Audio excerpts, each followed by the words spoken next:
오늘 하나님이 주시는 말씀 우리 히브리서 4장 14절에서 16절입니다. 히브리서 4장 14절에서 16절까지 말씀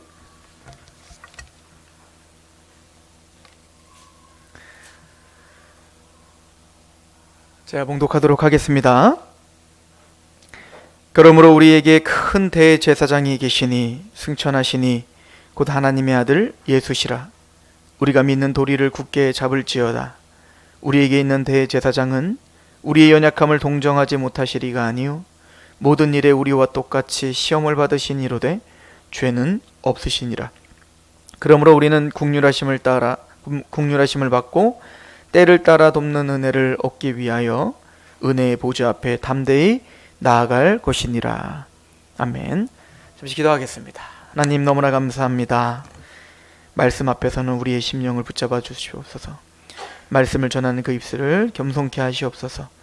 이 시간 대제사장이신 예수 그리스도를 깊이 생각하며 그 예수님을 믿음으로 붙잡는 시간 되게 하옵소서. 예수님의 이름으로 감사하며 기도합니다. 아멘.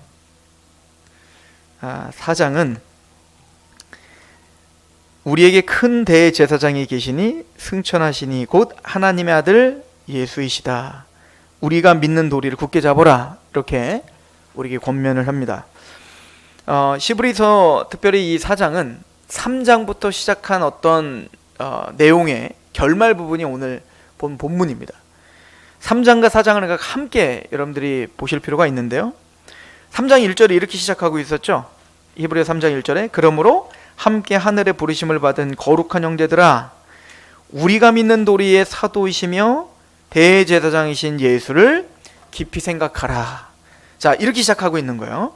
그러니까 우리를 부르신 그 거룩한 형제들, 부름받은 우리 거룩한 형제들, 우리가 믿는 도리의 사도이시며, 믿는 도리는 우리가 믿는 교리의 고백이란 얘기인 거예요. 그러니까 우리의 고백이시며 우리의 신앙의 교리가 되시는, 그래서 사도이시며는 우리가 앞서 설명했지만 하나님께 보내심을 받아 충성하신 분, 사도가 보내심을 받은 자라는 뜻이니까 하나님의 뜻을 받들어 그 뜻을 성취하고자 보내심을 받은 사도이시며, 또한 우리의 중보자가 되기 위한 대제사장이신 예수를 깊이 생각하라. 그 예수님이 누구신지 그 예수님을 생각하고 묵상하고 그 예수님에게 집착하라, 이 얘기죠.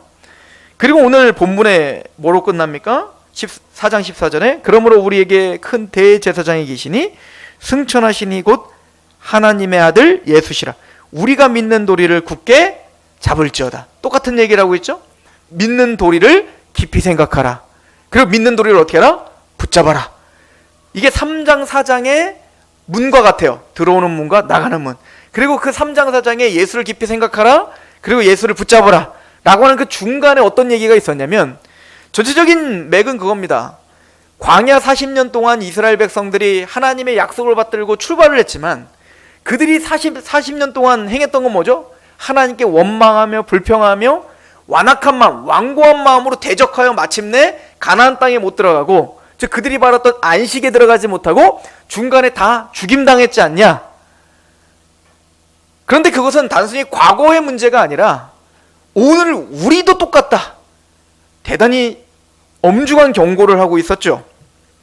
자, 3장 8절을 보면 광야에서 시험하던 날에 거역하던 것과 같이 너희 마음을 완고하게 하지 말라.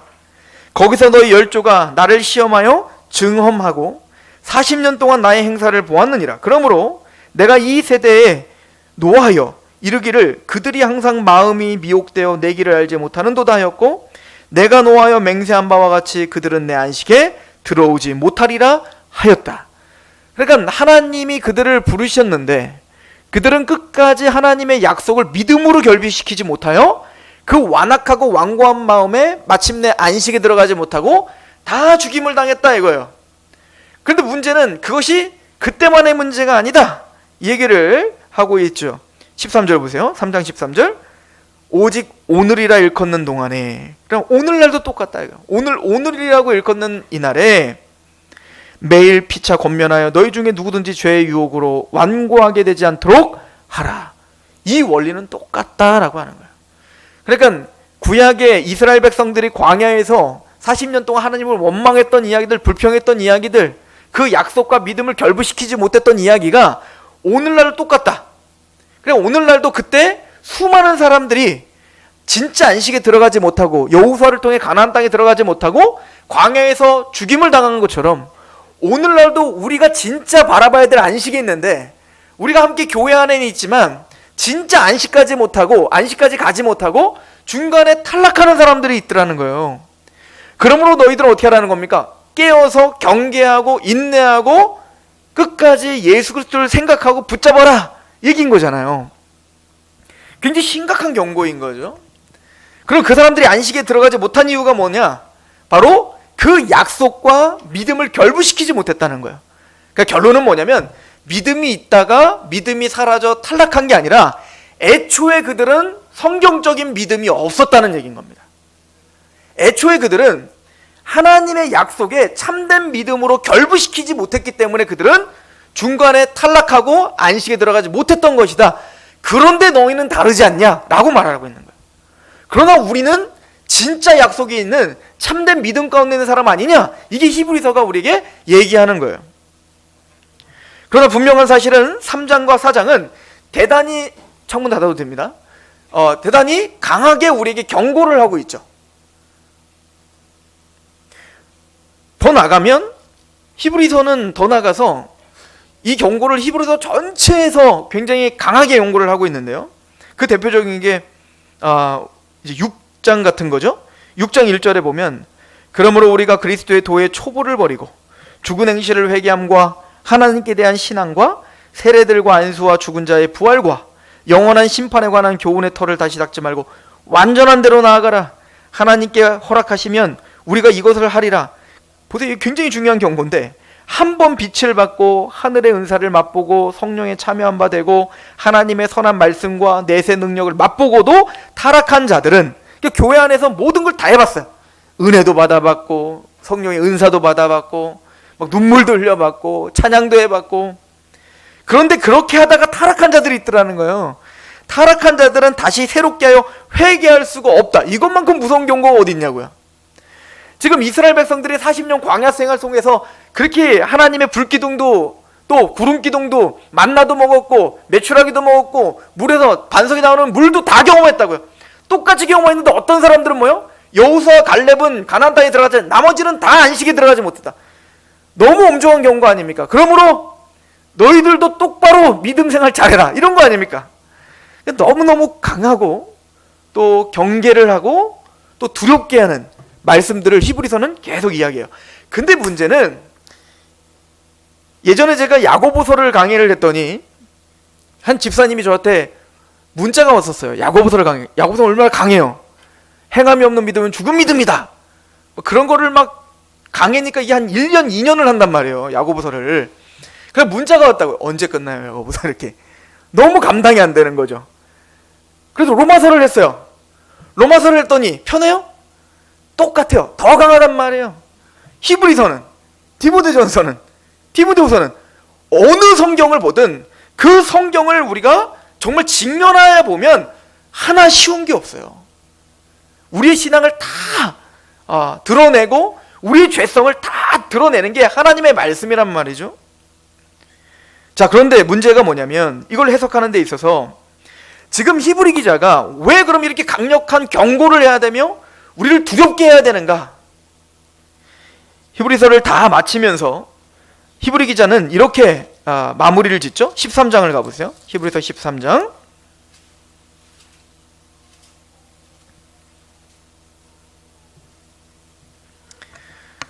(13장) 22절을 보시면, 형제들아 내가 너희를 권하노니 권면의 말을 용납하라. 내가 간단히 너희에게 썼느니라. 히브리 기자가 굉장히 강하게 그들의 죄를 낱낱이 드러내며, 그렇게 하다가는 진짜 믿음이냐 그게? 이러면서 지금 우리에게 참된 믿음이 뭔지를 설명하고 있어요. 이 앞에서는 우리의 심정은 어때야 될까요? 가슴이 콩 막혀야 되는 거야. 내가 그런 사람들인데, 내가 이스라엘 백성들과 같이 그렇게 완악한데 눈물 흘리며 봐야 되는 구절들이 너무너무 많죠. 두렵고 떨림으로 말해요. 그런데 히브리 기자가 지금 이걸 쓰는 이유는 뭐냐면 내가 너희를 책망하기 위함이다 말하지 않아요. 권면하기 위함이다 이렇게 말합니다. 권면하기 위해. 이건 뭐냐면 목회적인 지금 마음으로 이 편지를 쓰고 있다는 걸 강조하고 있는 거예요. 게다가 지금 히브리 기자는 지금 이 글을 쓰는데 그냥 무미건조하게 니네 이거 잘못했지, 저거 잘못했지, 너는 이제 죽었어 이렇게 쓰는 게 아니라 대단히 조심스럽게 쓰고 있는 거예요. 그래서 뭐라고 하죠? 형제들아 내가 너희를 권하노니 권면의 말을 용납해라. 내가 이렇게 말할 수밖에 없는 것을 용납해주라. 날 좀 받아주라. 그러니까 이 말을 하고 있는 이 기자는 대단히 큰 부담이 있고 또 그 마음 안에 뭔가 두려움이 있는 거예요. 이것으로 인하여 우리 성도들이 오해는 하진 않을까? 이것으로 인하여 너무 큰 두려움에 휩싸여 진짜 하나님이 이 히브리서를 통해서 말하고자 하는 메시지는 놓치지는 않을까? 또한 내가 이렇게 강하게 너희들이 그런 죄 가운데 있지 않는가? 너희들이 광야에 살고 있는 그 사람들처럼 중간에 멈추는 것처럼 그러지 말고 너희들은 네 몸을 저 복종시키면 나중에 뭐라고 하죠? 죄와 싸우되 너희들이 피 흘릴까지 싸우지 않네. 왜 그렇게 자꾸 서 있는가? 하나님이 깨어있으라고 했는데 왜 깨어있지 않는가? 굉장히 강하게 이야기한단 말이에요. 근데 이 모든 걸 마치면서 나의 권면을 용납해달라 라고 이야기하고 있어요. 그러면 이 히브리 기자는 왜 이렇게 쓸 수밖에 없는가? 게다가 이 히브리 기자는 지금 아마 이걸 직접 보고 있는 그 교회에서 목회를 하고 있는 사람은 아니에요. 사도 바울처럼 사도 바울이 고린도에 있는 또 데살로니가에 있는 또 디모데에게 보내는 것처럼 뭔가 지금 그 교회에 다른 담당 사역자들이 있고 지금 이 사람은 사도와 같이 지금 편지를 써서 권하고 있는 거란 말이죠. 그러면서 하는 얘기가 뭐냐면 17절 보시죠. 너희를 인도하는 자들에게 순종하고 복종하라. 그들은 너희의 영혼을 위하여 경성하기를 자신들이 청산할 자인 것과 같이 하느니라. 그들로 하여금 즐거움으로 이것을 하게 하고 근심으로 하게 하지 말라. 그렇잖아 너희에게 유익이 없다. 뭘 걱정하고 있는 거예요? 사실은 본인은 이렇게 사도로서 그 권위를 가지고 이러지 말라라고 딱 써버리면 말지만 그들과 함께 살면서 그들의 상황을 너무 잘 알면서 그들의 고통을 너무너무 잘 알고 있는 그 담당 목회자가 그들에게 또 타협없이 말씀을 전달해야 되고 공부를 시켜야 되고 하나님 나라를 바라보게 해야 되는데 본인도 이렇게 답답하고 두렵다면 거기서 담당하고 있는 목회자, 너희들을 인도하고 있는 그 인도자들이 얼마나 큰 두려움 가운데 지금 말씀을 전하고 있겠는가? 그러므로 그 일들을 두려움 가운데 하지 않도록 기쁨을 할 수 있도록 하라 라고 이야기를 하고 있죠. 자, 이 이야기는 모든 서신을 쓰고 있는 사도들의 동일한 마음인 겁니다. 사도 바울이 고린도전서를 썼죠. 그 고린도전서를 우리가 그 새벽 묵상에서 매일 하고 있었는데 그 고린도전서를 보시면 아시겠지만 고린도 교회의 죄를 정말 같이 얼굴과 얼굴을 대면하면 민망해서 말하지 못할 만큼이나 사도 바울은 굉장히 신랄하게 그들을 비판하고 또 그들을 책망하죠. 세상에는 없는 범죄함이 너희들에게 있지 않는가? 너희들의 음행이 있다. 우상숭배가 있다. 그러면서 정말 그들의 죄를 낱낱이 다 폭로한단 말이에요. 그럼 나중에 고린도전서를 마치면서 뭐라고 썼냐면 내가 당장 너희에게 가겠다. 내가 매를 들고 갈까? 아니면 사랑과 온유함으로 갈까? 선택해! 이러는 거예요. 그러니까 지금 사도 바울이 그걸 쓸 때 고린도 교회의 지금 상황이 너무나 답답한 겁니다. 하나님의 교회가 그 하나님의 십자가의 은혜를 경험한 하나님의 백성들이 그 은혜를 경험한 자들이 자신들의 하나님이신 은혜를 찬양하고 경배하기보단 또 나보다 남을 낮게 여기고 서로 섬기기보다는 자기가 잘났다고 서로 싸움이 있고 분열이 있고 이런 이 교회를 바라보면서 사도 바울은 너무 분노하고 있었죠. 근데 시간이 흘렀어요. 시간이 흐르고 근데 사도 바울이 점점 걱정이 되는 거예요. 도대체 이 고린도전서를 본 이 교회, 고린도 교회들이 어떻게 반응할까? 그것으로 인하여 너무 심한 고통 가운데 그 죄책감으로 말미암아 너무 힘들어하진 않을까? 사도 바울이 편지를 그렇게 써놓고도 걱정이 되는 겁니다. 그래서 고린도후서에 보면 내가 너희들에게 가고 싶었는데 당장 갈 수가 없는 상황 때문에 가지 못했다. 그래서 너희에게 내가 보냈던 디도를 내가 올 것을 기다렸다가 그 디도를 통하여 너희의 상황을 내가 들었노라. 이 얘기가 이제 2장에 나옵니다. 자, 그러면서 사도 바울이 한 얘기를 한번 볼까요? 고린도후서 2장을 한번 가보세요. 고린도후서 2장.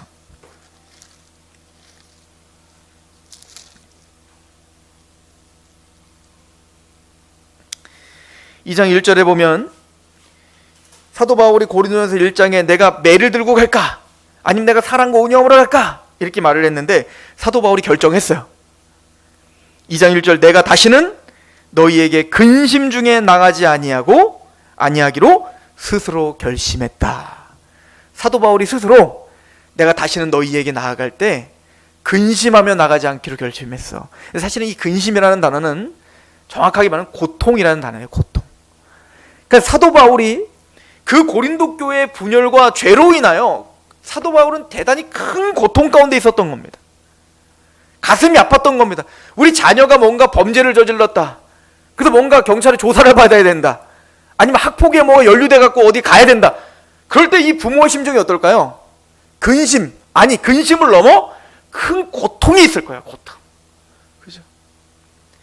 바로 사도 바울이 아비된 마음으로 그 고통 가운데 너무너무 힘들었던 거예요. 그런데 더 큰 고통은 뭐였냐면 사도 바울이 갖고 있었던 그 고통은 이놈의 자식들이 왜 이렇게 말을 안 들어? 이 고통이 아니라 2절을 보십시오.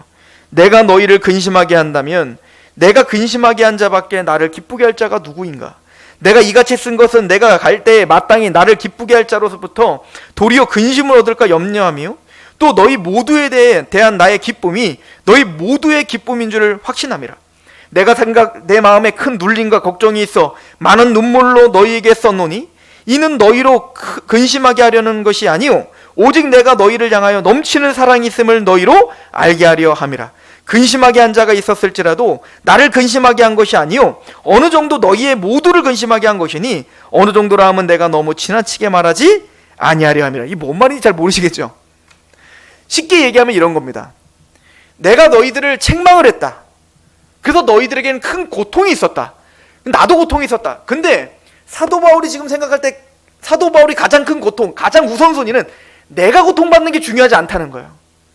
너희들의 그 근심으로는 내가 고통받는 게 중요한 게 아니라 교회 몇 사람들, 사실은 범죄하고 교회를 흐리는 거는 몇 사람이거든요. 소수의 몇 사람으로 인하여 누가 근심을 받았냐면 내가 고통받은 것뿐만 아니라 온 교회, 모든 성도들이 고통을 받았다 이거예요. 근데 문제는 모든 사람이 고통을 받았는데 사도 바울이 지금 걱정하는 거는 그래서 내가 고린도 교회에게 그렇게 책망의 편지를 쓸 수밖에 없었지만 이제서는 내가 지금 걱정하고 있는 것은 그 범죄한 사람들 이거를 지금 보고 이 편지를 보고 큰 고통 가운데 자신의 죄를 발견하고 그것 때문에 책망을 받고 너무너무 힘들어하고 있을 사람들 그 사람들이 단순히 고통 가운데만 있다면 내 기쁨은 어디 있겠니? 무슨 얘기냐면 사도 바울이 고린도전서를 쓴 그 목적이 어디 있냐고요. 맞아요. 근심하게 하려는 거였어요. 하나님의 뜻대로 근심하는 것은 후회할 것이 없으니 구원을 이루는 회개를 함이라. 그런데 사도 바울은 그 고통이 고통으로 끝나게 하기 위해서 준 게 아니란 말이야. 사도 바울은 그들을 회복하길 원했고 그 고통을 통하여 자신의 죄를 발견하고 하나님 앞에 회개하며 세상이 줄 수 없는 진짜 기쁨으로 회복되길 바랬단 말이에요. 그런데 그 사람들이 잘못 오해해서 사도 바울의 이 말씀을 보면서 그냥 고통에만 잠식되어 있고 고통에만 빠져 있다면 나는 기쁠 수 없다 이 얘기인 거예요. 그래서 내가 곰곰이 생각해 봤는데 내가 다시는 너희에게 근심 가운데 나가지 않기로 난 결심했다. 그리고 맞아, 우리 교회 성도들 대다수가 고통을 당했지. 그 죄인들 때문에 고통을 당했지. 그러면서 뭐라고 말하는지 보십시다. 2장 6절 이러한 사람은 많은 사람에게서 벌 받은 것이 마땅하도다. 이 얘기 뭐죠? 그 범죄를 저지른 소수들 그 사람들은 많은 사람에게 벌 받는 것이 마땅하다. 사실 벌이라고 해석하기보다는 에피티미아라고 하는 이 단어는 처벌하다, 사법적인 것도 쓰여지지만 사실은 책망하다, 비난하다 이런 뜻이에요. 그러니까 어떤 사람이 교회에 범죄를 저질렀어요. 그래서 사도 바울이 그것 때문에 너무 화가 나갖고 그게 하나님의 뜻에서 얼마나 벗어난지 드러냈어요. 그러니까 지금 공개적으로 지금 뭐가 죄고 아닌지를 딱 드러나니까 대다수의 성도들은 그것 때문에 고통을 받았어요. 그것 때문에 우리가 분열이 있구나, 그것 때문에 근심이 생겼어요. 그러면서 누구를 비판할까요? 그 사람을 비판할 거 아니에요. 그 나쁜 놈 때문에 그렇다고. 그 사람을 정죄할 거 아닙니까? 그 사람을 책망할 거 아닙니까? 그건 마땅하다, 책망받기 마땅하지, 왜? 죄니까. 그런데 7절을 보세요. 그런즉 너희는 차라리 그를 용서하고 위로할 것이니 그가 너무 많은 근심에 잠길까 두려워하노라. 이 잠기다 라고 하는 단어가 원래는 삼켜지다 이런 뜻이에요. 그러니까 지금 사도 바울이 편지를 써서 죄를 드러나게 하여 정죄받게 하는 건 맞아요. 그래야 뭐예요? 자신의 죄를 돌아보고 회개할 수 있어요. 그런데 문제는 사도 바울이 지금 걱정하는 게 뭔지 아세요? 그 사람들이 그 진짜 말씀의 목적지로 가지 않고 그냥 그 고통 가운데 매몰돼가지고 벗어나지를 못하는 거야. 그냥 그 율법적인 하나님의 말씀만 듣고는 나는 이제 구제불능이지, 나는 죽일 놈이지, 그리고는 그 큰 고통에 삼켜질까, 그게 너무 두려운 거예요. 사도 바울은. 왜? 진짜 목적은 그를 회복하기 위한 거예요. 그를 용서하기 위한 거예요. 그를 하나님의 나라와 은혜를 바라보게 하기 위함이었어요. 근데 고린도 교회에 혹시나 이것으로 인하여 성도들이 단순히 그 고통 가운데 매몰되어 하나님의 사랑도 잃어버릴까, 그게 사도 바울은 너무 두려웠던 거죠. 이런 사실은 고통과 이런 조심스러움은 아마 모든 목회자가 있을 것 같아요. 하나님의 말씀을 정확하게 전달을 해야 되고, 그러나 그 전달하는 것으로 인하여 하나님의 사랑과 용서함과 그 위로를 바라보지 못한다면 그것으로 인하여 또 목회자는 또 큰 근심을 갖게 될 수밖에 없는 거죠. 자, 제가 이 이야기를 왜 하고 있는 거죠? 히브리 기자가 바로 그런 큰 고통과 근심 가운데 지금 이 히브리서를 쓰고 있고 우리 강하게 지금 책망하고 있다는 사실을 잊으시면 안 되는 거예요.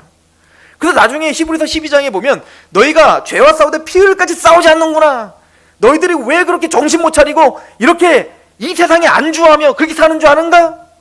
그 이유는 우리를 하나님의 아들 대우하시는데 책망하지 않는 아들이 어딨냐 이거예요. 책망하지 않는 아들은 사생자지, 친아들이 아니지. 근데 진짜 내 친아들이라면 책망하고 그 죄가 있다면 드러내고 훌륭한 하나님의 자녀답게 만드시기 위해 하나님 그렇게 노력하지 않겠나? 그러나 그렇게 책망을 받을 때, 징계를 받을 때 너희들은 경홀히 여기지 말라, 우습게 여기지 말라는 거예요. 그러나 또 하나, 낙심하지 말라. 이 두 가지가 항상 같이 가는 겁니다. 하나님의 말씀 앞에 서서 우리가 우리의 모습을 드러내야 돼요. 하나님의 말씀, 이스라엘 백성들의 40년 광야 생활을 볼 때 불평하는 이스라엘을 보면서 또 완고하게 이스라엘을 보내주지 않고 하나님의 약속을 대적하고 있는 파라오를 보면서 우리의 완악함과 우리의 부족함을 봐야 돼요. 그래서 눈물을 흘려야 되고 거기서 회개가 일어나야 되고 거기서 하나님 아버지 앞에 그 말씀 앞에 직면하여 두렵고 떨림이 있어야 돼요. 그러나 사도가 지금 두려워하듯 거기에 너무 매몰되면 안 돼요. 특히 히브리서는 우리의 신앙의 여정을 배가 항해를 하는 것과 같이 묘사를 합니다. 배가 항해를 할 때 키를 잡고 이제는 방향을 봐야 되는데 우리의 신앙의 항해, 이 믿음의 항해에는 암초도 있고 폭풍도 있고 칠흑 같은 어두움도 있고 헤어나올 수 없는, 이래서 파손되어 죽을 수밖에 없겠구나 라고 하는 그러한 일들도 있단 말이에요. 그럼에도 불구하고 믿음의 항해라는 건 지금까지 말한 것처럼 그 목적지를 향해서 달려가라는 거예요. 항해도 두 가지 항해가 있죠. 유람선이 있고 군함이 있어요. 유람선은 어디 목적지를 가는 게 아니에요. 여기도 들렸다 저기도 들렸다, 거기서 파티도 하고 거기서 농구도 하고 수영도 하고 다 할 수 있는 게 다 유람선인 거죠. 그러나 성경은 우리에게 우리는 유람선이 아니고 군함이라고 이야기해요. 전쟁을 위해서 지금 출항을 했고 그 전쟁의 목적지는 승리이며 하나님의 나라를 완성하기 위한 군함이라고요. 옆을 돌아하지 말라는 걸. 예수님이 이걸 뭐라고 하죠? 깨어있으라 라고 말하지 않습니까? 깨어있으라. 우는 사자처럼 지금도 사탄은, 우리의 대적자들은 우리를 삼키려고 노략질하려고 지금도 우리에게 수단과 방법을 가르치고 공격을 하고 있으니 우리는 군함이니 깨어있으라. 너희는 여호와의 군대다 이거야. 전신갑주를 취하라 하는 거죠. 믿음의 항해를 완수하라. 이게 지금 책망이었어요. 그런데 이 히브리 기자는 그 완수하라, 경고해라, 그 말씀 앞에 서라 이렇게 말하면서도 목회적인 마음으로 하나님이 그 돛을 피고 항해를 할 수 있는 강한 바람을 불어주시겠다는 거예요. 우리가 항해하는 게 아니라 그 키를 주님이 붙잡고 계시고, 그리고 그 배가 정말 목적지까지, 우리로 말하면 구원의 완성까지, 새하늘과 새 땅 하나님의 영광의 자리까지 갈 수 있도록 강한 바람으로 우리와 함께 하겠다는 거예요. 하나님이 이기게 하시겠다는 거예요. 히브리서 11장에 믿음으로 아벨은 예배를 드렸고, 믿음으로 에녹은 하나님과 동행했고, 믿음으로 노아는 하나님의 말씀에 순종해 방주를 지었고, 믿음으로 아브라함, 이삭은, 야곱은 갈 바를 알지 못했지만 하나님이 보실 본향을 향해서 달려갔고, 믿음으로 모세는 애굽의 왕자로서의 부귀 영화보다도 그리스도의 백성들과 함께 고난당을 더 큰 낙으로 알았다. 왜? 상주시리실 하나님을 봤기 때문이다. 믿음은 바라는 것들의 실상, 보이지 않는 것들의 증거다. 보이지 않아요. 잡히지 않는 것 같아요. 근데 믿음의 손으로 그것을 붙잡고 결부시키는 사람들이 있어요. 그런데 그렇게 우리의 믿음을 시작하시니가 또 그 믿음을 완성시키는 이가 누구냐는 거예요. 히브리서 11장에 그 믿음의 선진들에 대한 이야기를 나온 다음에 12장이 뭐라고 하죠? 우리에게 이렇게 허다한 증인들이 있지 않나? 이게 허황된 얘기인가? 아니야. 믿음으로 살았던 우리의 증인들이 있잖아. 우리와 똑같은 성정을 갖고 우리보다 더 큰 고통을 당했지만 믿음으로 마침내 그 항해를 완수했던 우리의 수많은 믿음의 선진들이, 증인들이 있잖아. 그리고 뭐라고 합니까? 믿음의 주요 온전케 하시는 예수를 바라보자. 그런데 그들의 믿음의 주님이 누구냐? 아르케 시작이 누구냐? 그 믿음을 또 온전하게 하시는 분이 누구냐? 예수시다. 그래서 히브리서 3장이 뭐라고 시작하는 거예요? 예수를 깊이 생각하라. 그리고 그 예수를 붙잡아라 라고 이야기하고 있는 거예요. 왜냐하면 우리의 믿음의 항해를 시작하신 이도 그 믿음의 항해를 함께 키를 잡고 바람을 불어 우리를 가게 하시는 이도, 그 믿음의 항해를 완수하게 하시는 이도 누구다? 예수님이시다. 이게 히브리서가 진짜 하고자 하는 얘기입니다. 그럼 하나님께서 우리에게 그 항해를 완수하게 하기 위해서 지금 히브리 기자는 단순히 그렇게 살아, 이제부터 그렇게 완수해, 하나님이 함께 할 거야, 자 이제부터 출발, 그게 무책임하게 보내는 게 아니라, 그렇다면 그 항해를 할 수 있는 강한 바람이 무엇인가, 우리에게 주신 은혜의 방편이 무엇인가, 승리하게 하는, 믿음으로 싸워 승리하게 하는 은혜의 방편이 무엇인가, 그것을 3장 4장에 세 가지를 설명했던 거예요. 첫 번째는 교회다 라고 말한 겁니다. 공동체, 교제가 없다면 그 항해를 할 수 없다라고 이야기하고 있는 겁니다. 히브리서 3장 13절을 보시죠. 아까도 봤지만 오직 오늘이라 일컫는 동안에 매일 피차 권면하여 너희 중에 누구든지 죄의 유혹으로 완고하게 되지 않도록 하라. 피차 어떻게 하라? 권면하라. 매일 피차 권면하라.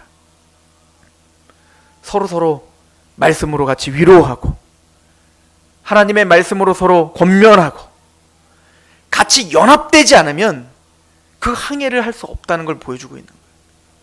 절대 혼자서 신앙생활 못합니다. 요즘에 인터넷으로 설교를 많이 듣잖아요. 설교를 많이 듣고 은혜로운 말씀을 듣고 각계 전투로 그거 내가 적용하면 산다? 공동체가 없으면 할 수가 없습니다. 함께 모이고 또 모이고 그 말씀으로다가 같이 서로 나누고 삶을 나누고 이렇게 해야 같이 가는 거예요. 예수님도 혼자 안 하셨어요. 예수님도 성부와 성자와 성령 하나님과 함께 하셨다고요. 그리고 그 예수님과 연합된 우리는 한 몸이 되게 하셨다고요. 그리고는 각자에게 은사를 주셨고 그 은사로 서로 몸을 세우는 데 쓰게 하셨어요. 왜 그렇게 하신 겁니까? 혼자 충분히 다 할 수 있으면 그걸 왜 그렇게 했냐고요. 하나님은 교회에 함께 연합되어 함께 같이 가지 않으면 이 항해를 끝까지 할 수 없다는 걸 분명히 보여주고 있는 겁니다. 이게 굉장히 중요한 얘기죠.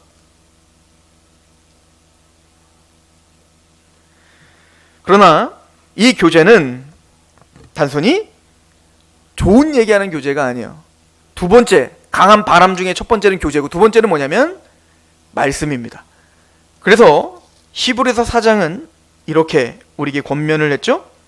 12절, 하나님의 말씀은 살아있고 활력이 있어 좌우에 날선 어떤 검보다도 예리하여 혼과 영과 및 관절과 골수를 찔러 쪼개기까지 하며 또 마음의 생각과 뜻을 판단하나니 지으신 것이 하나도 그 앞에 나타나지 않음이 없고 우리의 결산을 받으실 이의 눈앞에 만물이 벌거벗은 것과 같이 드러나느니라.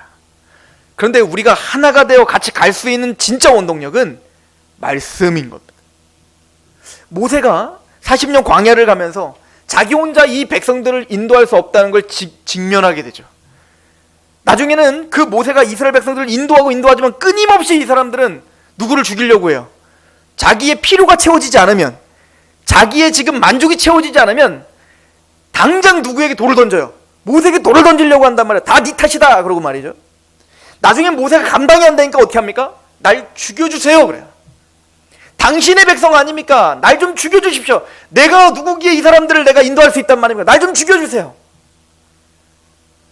그것은 모세에게 반드시 필요했던 과정이에요.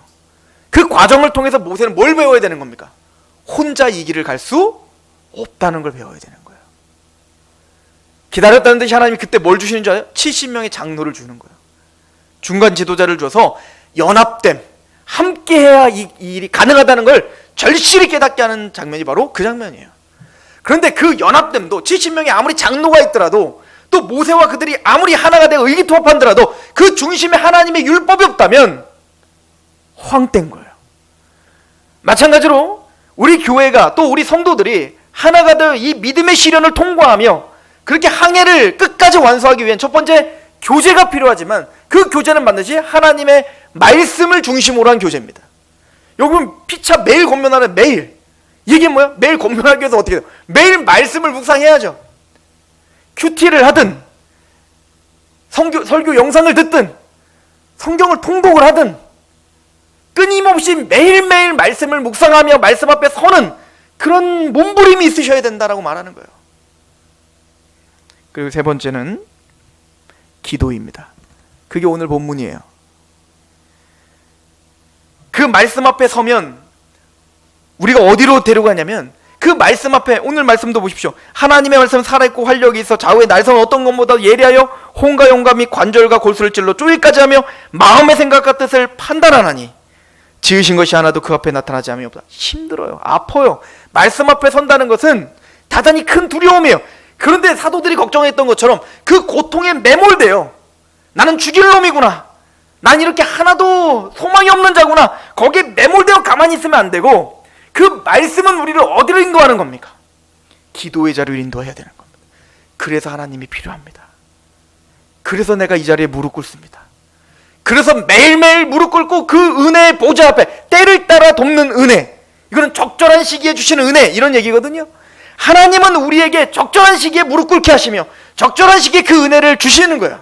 우리에게 가장 좋은 시간, 우리에게 가장 필요했던 그 시기에 하나님 반드시 은혜를 주시기로 지금도 준비하고 계시니 너희들은 그 대제사장인 예수님을 의지하며 은혜의 보좌 앞에 나와 담대히 주님 앞에 나와 돕는 은혜를 구하라는 거예요. 이게 항해를 하기 위한 세 가지 하나님이 우리에게 주시는 은혜의 방편입니다. 교제와 말씀과 기도인 거예요. 근데 그 예수님이 우리를 어떻게 도우실 수 있느냐? 오늘 말씀해 보면 체휼하신다. 동정하지 못하시리가 아니다. 체휼하신다. 체휼이 뭐죠? 그 고통을 아는 거예요. 나 돈 많으니까 내가 도와줄게 이게 아니라 눈물 겹도록 지금 그가 쓰러지고 엎어지고 힘들어하고 그렇게 가자. 하나님 나라를 완성하자. 가고 싶어. 기도해. 기도하고 싶어. 근데 너무 힘들면 기도할 힘도 생기지 않아요. 너무 힘들면 하나님 앞에 예배로 나올 힘도 생기지 않아요. 그럼 예수님은 그냥 감정 없이 무슨 소리야, 내가 가라고 했잖아, 예배드리라고 했잖아, 말씀 보라고 했잖아, 기도하라고 했잖아, 이렇게 윽박지르는 분이 아니라 채울하시는 분이에요. 예수님이 너무 심한 고통 가운데 있었습니다. 이제 겟세마네 동산에서 하나님께 기도할 때 땀이 핏방울이 되도록 정말 온 인류, 즉 택함받은 하나님의 그 죄인들의 죄를 다 뒤집어 쓰시며 우리는 상상할 수 없는 그 스트레스를 받으시면서 주님과 단절되는, 하나님과 단절되는 고통, 끊어지는 고통으로 우리를 위해서 간구하십니다. 예수님은 한 번도 부탁하신 적이 없어요. 그런데 제자들에게 그날만은 부탁했습니다. 제발 조금이라도 깨어서 나를 위해서 기도해 줘. 내가 너무 힘들다. 내가 죽을 것 같다. 제자들은 깨어 있을 수가 없어요. 그 잠시 잠깐도 내가 주를 위해서 내가 목숨을 걸고 주님이 가는 곳에 내가 절대 떠나지 않을 겁니다. 결단했던 베드로, 잠 하나를 이기지 못합니다. 그때 예수님 뭐라고 하죠? 이 나쁜 놈들아! 물론 화는 나셨어요. 근데 뭐라고요? 그렇게 말하지 않죠. 네 마음은 원이로나 육신이 약하구나. 아시는 거예요. 우리의 연약함을 아신다고요. 이사야서 53장에 예수님을 예언할 때 뭐라고 예언하죠? 그는 질고를 아시는지라. 우리가 당했던 그 어떤 고통보다도, 그 어떤 원망, 그 어떤 두려움보다도 가장 큰 고통과 가장 큰 고난을 당하셨던 예수님께서는 우리에게 예배로 나와라, 말씀 앞에 나와라, 하나님의 백성들아, 모이기를 패하는 어떤 사람들의 습관과 같이 하지 말고 더더욱 모이기를 힘써라 라고 말을 하고 있지만, 그것조차 못하고 있는 우리를 향해 그 힘겨움을 주님은 아시는 거예요. 이게 최후율이에요. 그런 마음으로 내가 널 도울게. 알아. 네가 얼마나 힘든 줄 알아. 그럼 내가 널 잡아줄게. 은혜의 보좌로 나오는 너를 내가 반드시 내가 힘을 줄게. 그 항해가 완수될 때까지 내가 함께 해줄게. 우리에게는 대제사장은 동정하지 못하시리가 아니요, 우리와 똑같이 시험은 당하신 이로되 죄는 없으신 분입니다. 루이 브라이라고 하는 사람이 있었습니다. 이 사람은 프랑스 사람입니다. 이 사람은 아버지가 말 안장을 만드는 직업을 갖고 있었어요. 근데 이 루이 브라이라는 이 아이가 3살 때 그 안장을 만드는 송곳을 갖고 놀다가 잘못해서 왼쪽 눈을 찔렸어요. 자기 스스로 찌른 거죠. 그래서 실명이 된 겁니다. 근데 얼마 못 돼서 이 한쪽 눈이 실명되고 그 균이 오른쪽 눈까지 파고 들어가서 오른쪽까지 다 실명이 된 겁니다. 칠흑 같은 암흑과 같은 인생을 살기 시작했습니다. 얼마나 고통스러웠을까요? 태어날 때부터가 아니라 3살 때부터 잘 보고 있다가 그날 이후로 얼마나 후회됐을까요? 자신 인생 얼마나 낙담됐을까요? 근데 그 루이 브라이라고 하는 사람이 나중에 점자 알파벳, 지금 우리 앞을 못 보시는 분들이 배우고 있는 그 점자 알파벳을 만드는 사람이 됐습니다. 왜 그 사람은 그걸 만들었죠? 자기도 고통스러워요. 그러나 눈물 겹도록 누가 생각나는 겁니까? 그 사람들을 동정하는 거예요. 채유라는 거예요. 얼마나 힘들지 자기는 누구보다 잘 알아요. 그래서 그들을 위해서 그걸 만들 수밖에 없었던, 이게 채울이에요. 주님이 그렇게 우리를 채울하시겠다는 겁니다. 우리 인생을 다 아시고 우리의 고통을 다 아시고 내가 도와줄게. 은혜의 보좌 앞으로 나와라. 사도들이 심한 고통 가운데 말씀을 전했던 그 심정, 또 하나님이 자기 아들을 죽이면서까지 우리를 사랑하시는 그 은혜, 또 우리의 고통을 다 아시는 예수님께서 채울하시며 우리를 돕겠다고 하시는 그 은혜의 보좌 앞으로 나가는 저와 여러분 되기를 축원합니다. 기도하겠습니다. 하나님 아버지, 하나님이 주신 은혜의 방편, 믿음의 사람들과의 교제와 하나님의 말씀 앞에 서 있는 것과 은혜의 보좌 앞에 때를 따라 돕는 은혜를 얻기 위하여 마음을 다해 나아갈 때 우리의 믿음 없음을, 우리의 약함을 아시며 채울하시며 도우시는 예수 그리스도 앞에 우리가 서 있사오니 주여 우리를 도와주시고 긍휼히 여겨 주시옵소서. 믿음의 항해를 하는 동안 암초와 폭풍과 칠흑 같은 어두움이 있을지라도 우리의 키를 잡고 계시며 교제와 말씀과 기도의 바람으로 우리를 완수하게 하실 하나님을 의지하며 세상이 줄 수 없는 기쁨과 소망을 가질 수 있도록 우리를 도와주시옵소서. 예수님의 이름으로 감사하며 기도합니다. 아멘.